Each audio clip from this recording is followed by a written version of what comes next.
Hello ஆஸ்பரண்ட்ஸ், இந்த வீடியோவில் வந்து நம்ம ஜாகிரஃபியில் டிஎன்பிஎஸ்சி எக்ஸாமில் கேட்ட முக்கியமான கொஷின்ஸ் பார்க்கலாம். ஃபஸ்ட்டு கொஷினில் என்ன கேட்டிருக்காங்கன்னு பாருங்கள். முதுமலை வனவிலங்குகள் சரணாலயம் எந்த மாநிலத்தில் அமைஞ்சிருக்கு அப்படின்னு சொல்லி கேட்குறாங்க. முதுமலை வனவிலங்கு சரணாலயம் அப்படின்னா முதுமலை வைல்ட் லைஃப் சாங்சுரி எந்த இடத்துல அமைஞ்சிருக்கு அப்படின்னு பார்த்தீங்கன்னா தமிழ்நாடு. தமிழ்நாட்டில் என்ன டிஸ்ட்ரிக்ட் அப்படின்னா நீலகிரி மாவட்டம். நீலகிரி டிஸ்ட்ரிக்டில் இந்த முதுமலை வனவிலங்குகள் சரணாலயம் அமைஞ்சிருக்கு. இங்கே வந்து டைகர் ரிசர்வும் இருக்குது. முதுமலை புலிகள் காப்பகமும் வந்து என்னென்னா இங்கே இருக்குது. ஓகேவா, நெக்ஸ்ட் கொஷின் பார்க்கலாம். அடுத்த கொஷின் பாருங்கள். கீழ் வருவனவற்றுள் வட இந்தியாவில் அமைந்துள்ள புலிகள் காப்பகம் எது அப்படின்னு சொல்லி கேட்குறாங்க.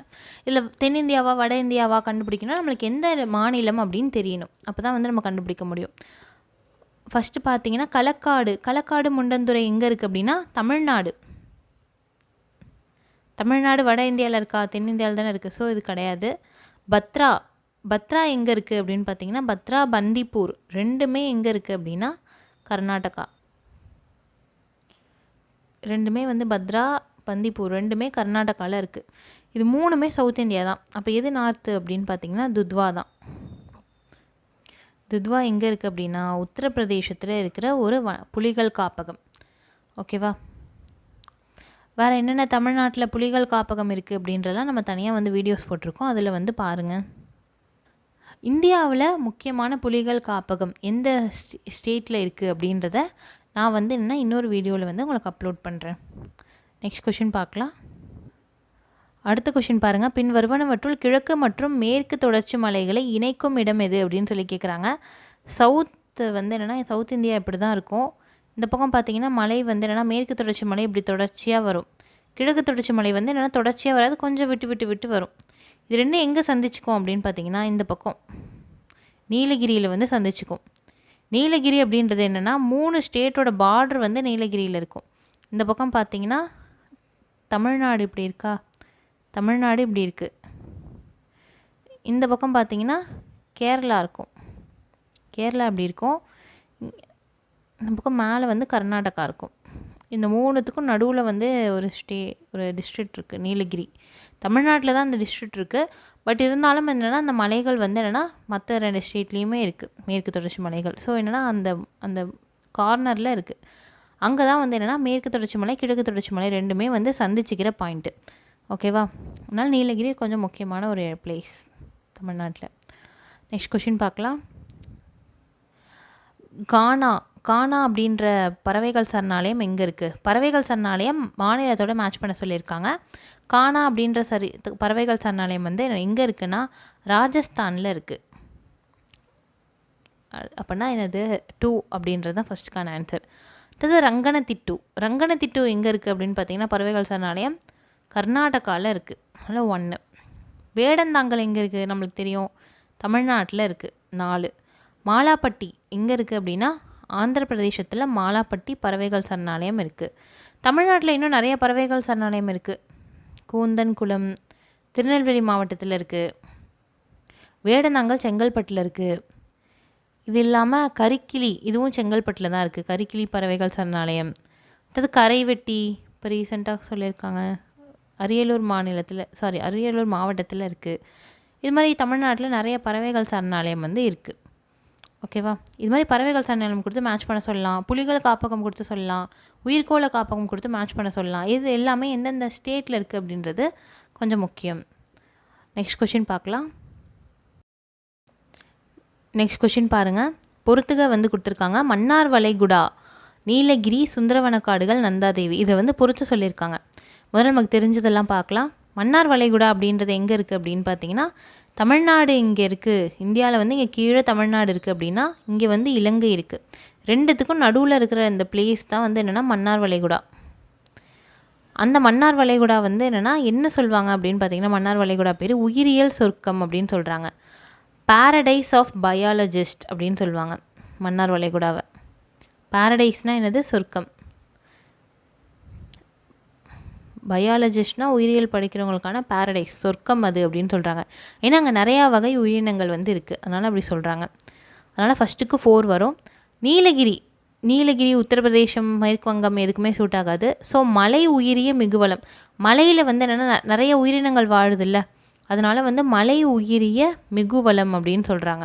மலை உயிரி அங்கே நிறைய வாழுது. ஸோ மலை உயிரிய மிகுவளம் இதுதான் ஆன்சர். சுந்தரவன காடுகள் எங்கே இருக்குதுன்னு நம்மளுக்கு தெரியும். மேற்கு வங்காளம், வெஸ்ட் பெங்காலில் சுந்தர்பான்ஸ் வந்து இருக்குது. அலையாத்தி காடுகள் வந்து இருக்குது. இந்தியாவிலேயே மிகப்பெரிய அலையாத்தி காடுகள் சுந்தர்பான்ஸ் தான், அது வந்து இருக்குது. தென் நந்தாதேவி எதுக்கு மேட்சிங் அப்படின்னா உத்தரப்பிரதேசம் கிடையாது, இப்போ வந்து பிரிச்சுட்டாங்க. இப்போ இது இருக்கிறது உத்தரகாண்டில் இருக்குது நந்தாதேவி. இப்போ 4132 ஆப்ஷன் ஏ தான் வந்து என்னென்னா இந்த கொஷினுக்கான ஆன்சர். ஓகேவா, நெக்ஸ்ட் கொஷின் பார்க்கலாம். இந்தியாவோட மத்திய தீர்க்க ரேகை வந்து எங்கே இருக்குது அப்படின்னு சொல்லி கேட்குறாங்க. முதல்ல இந்தியாவில் வந்து அது எங்கே இருக்குது அப்படின்னு பார்ப்போம்.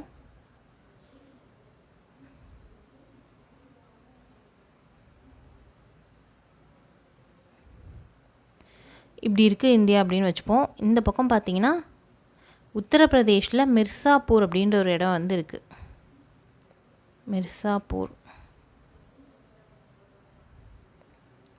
மிர்சாப்பூர் அப்படின்ற ஒரு பிளேஸ் இருக்குது. இந்த மிர்சாப்பூர் வழியாக வந்து என்னென்னா ஒரு கோடு நம்மளாவே இமேஜினரியாக போட்டுக்கிறோம். இப்படி ஒரு கோடுலாம் வந்து இல்லை. என்ன அப்படின்னு சொல்கிறாங்கன்னா, எதுக்காக அந்த மிர்சாப்பூரை வந்து நம்ம பார்க்குறோம் அப்படின்னு பார்த்தீங்கன்னா, இந்தியாவோட மத்திய ரேகை வந்து என்னென்னா அதோட வழியாக தான் செல்லுது, மிர்சாப்பூர் வழியாக தான் செல்லுது.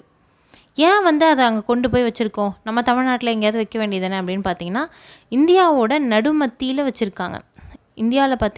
இந்தியாவோட டைமை கணக்கீடு பண்ணுறதுக்காக. இப்போ வந்து என்னென்னா அருணாச்சல் பிரதேஷ் பக்கம்லாம் போனீங்கன்னு வச்சுக்கோங்களேன். இங்கே இருக்க அருணாச்சல் பிரதேஷ் காலைல 3 மணிக்கெலாம் வந்து சூரியன் வந்துடும். 3-4 மணிக்கெலாம் வந்து சூரியன் நல்லா உதிக்கும். ஆனால் நம்மளுக்கு எப்போ வரும், 6 மணிக்கு வரும். இதுவே வந்து என்னென்னா இந்த பக்கம் போக போக மக்களுக்கு வந்து என்னென்னா லேட்டாக சூரிய உதயம் ஆகும். கிழக்குலேருந்து ஏன் இப்படி ஆகுது அப்படின்னு பார்த்தீங்கன்னா, சூரியன் எங்கே உதிக்குது, எந்த பக்கமாக, கிழக்கு பக்கமாக உதிக்குது. அப்போ இங்கே தான் ஃபஸ்ட்டு வரும், கிழக்கு பக்கம். இந்தியாவோட கிழக்கு பக்கத்துக்கு தான் ஃபஸ்ட்டு வரும், மேற்கு பக்கத்துக்கு லேட்டாக தான் வரும். அந்த மாதிரி பொழுது போகிறதும் என்னென்னா அவங்களுக்கு ஃபஸ்ட்டு போயிடும், அதுக்கப்புறமா தான் வந்து நம்மளுக்கு பொழுது போகும்.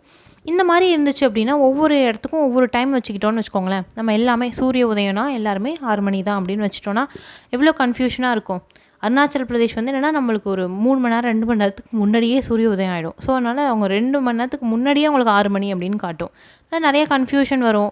ட்ரெயின் புக்கிங்ஸ் இதெல்லாமே நிறைய பாதிக்கப்படும். ஸோ என்ன பண்ணுறாங்க அப்படின்னு பார்த்தீங்கன்னா, இந்தியாவில் ஸ்டாண்டர்டாக ஒரு டைம் வச்சுக்கலாம் அப்படின்னு சொல்லிட்டு ஃபிக்ஸ் பண்ணுறாங்க. இந்த மிர்சாப்பூரை சென்டராக வச்சு என்ன பண்ணுறாங்க அப்படின்னு பார்த்தீங்கன்னா, ஒரு டைம் வந்து ஃபிக்ஸ் பண்ணிடுறாங்க. இந்தியா ஃபுல்லாக ஒரே டைம் தான். ஆனால் யூஎஸ்லாம் போனால் அப்படி கிடையாது. யூஎஸில் வந்து என்னென்னா ஒவ்வொரு ஸ்டேட்டுக்கும் ஒவ்வொரு டைம் வந்து இருக்கும். நீங்கள் ஒவ்வொரு சிட்டிஸ்க்கும் போனால் நிறையா டைம் மாறுறதை பார்க்கலாம். இந்த ஸ்டேட் சிட்டிஸ்லேருந்து அந்த ஸ்டேட் சிட்டிக்கு போனால் வாஷிங்டனில் ஒரு டைமு, நியூயார்க்கில் ஒரு டைம் மாற்றி மாற்றி வந்து இது மாதிரி இருக்கும். ஓகேவா, ஆனால் இந்தியாவில் அந்த ப்ராப்ளம் கிடையாது. நம்ம வந்து என்னென்னா ஒரே டைம் தான் யூஸ் பண்ணுறோம். இந்தியாவில் வந்து பார்த்திங்கன்னா உலகத்திலே வந்து என்னென்னா எதை ஸ்டாண்டர்ட் டைமாக வச்சுருக்காங்க அப்படின்னா க்ரீன்விச் டைம் அப்படின்னு சொல்லுவாங்க. க்ரீன்விச் டைம் அது வந்து என்னென்னா நம்மளை விட ஒரு 5.5 மணி நேரம் பிஹைண்டாக இருக்கும். இப்போ நம்மளுக்கு ஒரு 10 மணி ஆகுதுன்னு வச்சுக்கோங்களேன். 10 மணியோட 5.5 மணி நேரத்தை சேர்த்துக்கோங்க. மார்னிங் 10 மணி அப்படின்னா மைனஸ் பண்ணணும். இதுலேருந்து 5.5 மணி நேரத்தை மைனஸ் பண்ணால் 10லேருந்து 5 போச்சுன்னா 5. அங்கே வந்து மார்னிங் 4:30 AM இருக்கும். ரெண்டுத்துக்கும் வந்து டிஃப்ரென்ஸ் இருக்கும். ஏன் இப்படி டிஃப்ரென்ஸ் இருக்குது அப்படின்னா அவங்களோடது என்ன க்ரீன்விச் வந்து எங்கே எடுத்திருக்காங்க அப்படின்னு பார்த்தீங்கன்னா இங்கிலாந்து சென்டராக வச்சு எடுத்திருக்காங்க. ஸோ என்னென்னா இங்கிலாந்து அப்படின்றது என்னென்னா மேற்கு பக்கம் இருக்குது. ஆனால் நம்மளுக்கு தான் வந்து என்னென்னா அவங்கள விட நம்ம பிஃபோராக இருப்போம். கிழக்கு பக்கம் இருக்கவங்களுக்கு தான் எப்போதுமே என்னென்னா ஃபஸ்ட்டு டே வந்து ஸ்டார்ட் ஆகும், மேற்கு பக்கம் இருக்கவங்களுக்கு லேட்டாக ஸ்டார்ட் ஆகும். இதுதான் வந்து என்னென்னா இங்கே இது மாதிரி இருக்கான ப்ராப்ளம். அதனால தான் நம்ம வந்து என்னென்னா நிறைய டைமிங்ஸ் வந்து போட்டிருப்பாங்க. நம்ம ஃபோன்லேயே கூட இருக்கும் க்ரீன்விச் டைமிங், இந்த டைமிங், அந்த டைமிங். இப்போ ஃபோன்லேயே நீங்கள் எடுத்து பார்த்தீங்கன்னா புரியும். அமெரிக்காவில் ஒரு சிட்டி போட்டுட்டு இந்த டைமிங் என்ன இருக்குது அப்படின்னு பாருங்கள். ஒவ்வொரு சிட்டிஸ் போட்டால் வேறு வேறு டைமிங் வந்து டிஃப்ரெண்ட்டாக இருக்கும். கொஞ்சம் கொஞ்சம் வித்தியாசம் இருக்கும். அதுக்கு வந்து காரணம் வந்து இதுதான். ஓகேவா, நெக்ஸ்ட் கொஷின் பார்க்கலாம். அடுத்த கொஷின் பாருங்கள். இந்தியாவின் மிகப்பெரிய சூரிய மின்சக்தி திட்டம் எங்கே வந்து நிறுவப்பட்டது அப்படின்னு சொல்லி கேட்குறாங்க. ராஜஸ்தானா, கர்நாடகாவா, ஆந்திராவா, குஜராத்தா அப்படின்னு சொல்லிட்டு இங்கே கொஞ்சம் நம்ம யோசித்து பார்த்தா கண்டுபிடிச்சிடலாம். சூரிய மின்சக்தி திட்டம், சூரியன் எங்கே அதிகமாக வந்து என்னென்னா வெயில் காட்டுது அப்படின்னா ராஜஸ்தான் தான். ராஜஸ்தான் நல்ல பாலைவன பிரதேசம், நல்லா வந்து சூரியன் இருக்கும். ஸோ என்னென்னா அங்கே தான் நிறுவியிருக்காங்க. அது பேர் என்னென்னா பத்லா சூரிய மின்சக்தி திட்டம். பத்லா சோலார் பார்க், பத்லா சூரிய பூங்கா, அது வந்து சோலார் பிளான்ட் வந்து என்னென்னா கொண்டு வந்திருக்காங்க. அங்கே வந்து என்னென்னா அங்கே வந்து என்னென்னா வாழ்கிறதுக்கான இதுவே இல்லை அப்படின்னு சொல்கிறாங்க. ரொம்ப வந்து சூடாக இருக்கும் அப்படின்னு சொல்லிட்டு. அதனால் வந்து என்னென்னா அங்கே வந்து சூரிய மின்சக்தி திட்டம் வச்சா தான் நம்மளுக்கு யூஸ்ஃபுல்லாக இருக்கும்ல, நிறைய மின்சக்தி கிடைக்கும் அப்படின்றதுக்காக அங்கே வச்சுருக்காங்க.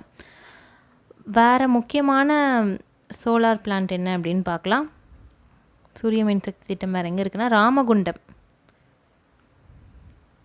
ராமகுண்டம் தெலுங்கானாவில் இருக்குது. அது தமிழ்நாட்டில் பார்த்திங்கன்னா கமுதி வந்து தமிழ்நாட்டில் இருக்குது. இது வந்து ப்ரைவேட் கிட்டே இருக்குது. ஓகேவா? ஓகே, இந்த வீடியோவில் வந்து நம்ம நிறைய முக்கியமான கொஷின்ஸ் வந்து பார்த்தோம். ஏதாவது டவுட்ஸ்னால் வந்து கமெண்ட் செக்ஷனில் கேளுங்க. இந்த வீடியோ பிடிச்சிருந்தா வந்து என்னென்னா லைக் பண்ணுங்கள், நம்ம சேனலை சப்ஸ்கிரைப் பண்ணிக்கோங்க. நம்ம சேனலில் வந்து நம்ம என்னென்னா தினமும் வந்து டிஎன்பிஎஸ்சி எக்ஸாமுக்கு தேவையான முக்கியமான விஷயம் வந்து என்னென்னா அப்டேட் பண்ணிக்கிட்டே இருப்போம். தேங்க்யூ.